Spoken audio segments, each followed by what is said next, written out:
A big week for Donald Trump already, following a massive 9-0 Supreme Court win that blocks any state from trying to keep him off ballots. That happened on Monday, of course, and then he galloped to victories all over America yesterday, Super Tuesday, and has wrapped up his third nomination for president of the United States as the Republican candidate.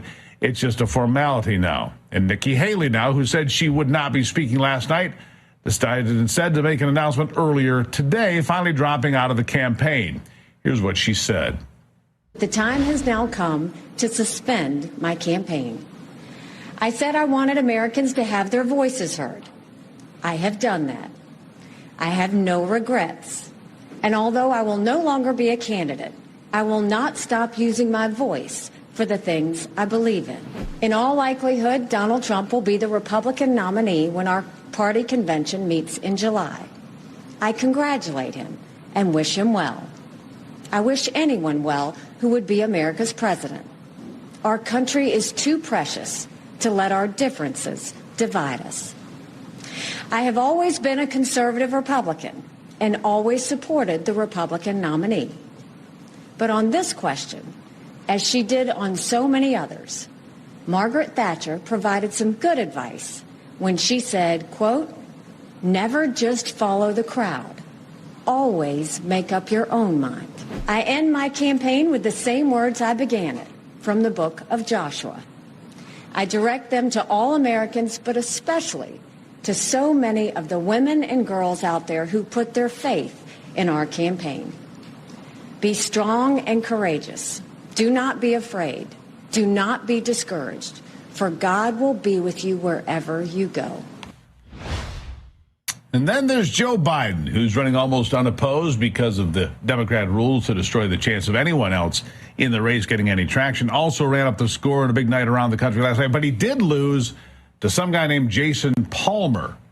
Some guy from Baltimore won the primary in American Samoa. First time an incumbent Democrat has lost a primary, by the way, in 44 years, but it doesn't mean much. So there it is. And somebody in the Democrat Party can figure out how to get Jill Biden out of office, really, then we're going to have a rematch of the 2020 race for the White House. And if that election were held today, Donald Trump would win in an absolute blowout because he's dominating Joe Biden in the polls around the country. And he leads in every single swing state, too. And that is a big difference from 4 years ago. So it's time to start looking at how this race is shaping up and how it will play out. The crisis on the streets of America has fast become the number one issue for voters in every corner of the country because of the wide open border. And just yesterday, Ben Bergquam was in Minneapolis to cover Super Tuesday, but what he found in the streets near one of the polling places caught his attention, and, well, for all the wrong reasons. Watch this.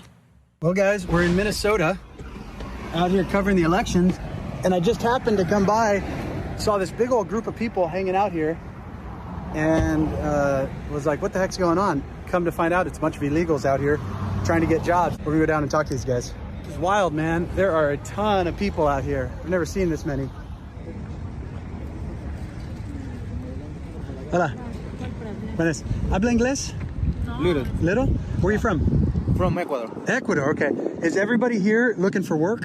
Yes, they're looking job. Okay, but no work permit. For the moment, is no job for no papers. Ah, okay. So everyone came across, you're waiting for your court date? Yes, the corte. When are the court dates? When is yours? My corte is the month August. Oh, in August? Yeah. Okay. Other people in the 1 year, 2 years. Wow. Yeah. Muy difícil, huh? It's very, very, very difficult. Sadly, what we're seeing here is not unique. With as many as 15 million illegals having poured into the country in just the last 3 years, this is the new reality for millions of actual American citizens, especially those in the less affluent neighborhoods of our big cities like you see there. It's, of course, not confined to these big metropolitan areas, but those are the places with the biggest draw. And scenes like that one from Minnesota are the reason that Donald Trump is dominating Joe Biden in the polls. It's bad for America. It's really bad for the middle and lower middle classes. People fighting to survive in this country. When you couple that with Joe Biden's terrible inflation on top of everything else, jobs, hard to find in many of the toughest neighborhoods. And then Biden and company not only leave the border wide open, but we learned yesterday that at least 320,000 unvetted and, quote, inadmissible, people that shouldn't be here, inadmissible illegals didn't even have to run over the border. No, because the American taxpayers, you and me, paid to have them flown into at least 43 American cities. 43. The Biden administration is refusing to say how that's legal or what cities those folks were dumped. But I'm willing to guess, based on what Ben found, that some of those flights may have landed there in the Twin Cities. Here's more. This is Minneapolis, Minnesota. You see what's going on here? Over 100 people out here on the corner trying to get a job. We're at First and what street are we here, Austin? We're at South First and South First Avenue, the same street.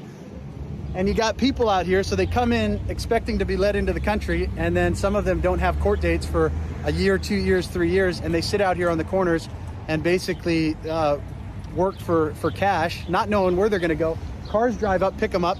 They don't know if they're taking them somewhere to exploit them. They don't know if they're going to be taken into sex trafficking, or they're actually going to be used, or they're actually going to be paid. They don't know. But this is what Joe Biden has done. This is what he's invited. He tells you, yeah, come on up. The door's open. And then you get here and there's no jobs.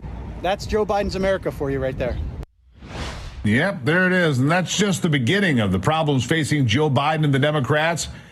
The economy, which is not being helped by the border invasion, is the second biggest issue driving massive rejection of the socialist woke agenda. You see, Americans have had enough. And even diehard Democrats that would not vote for Donald Trump if it meant saving the world from a certain apocalypse admit now that this is a dying presidency that we're watching.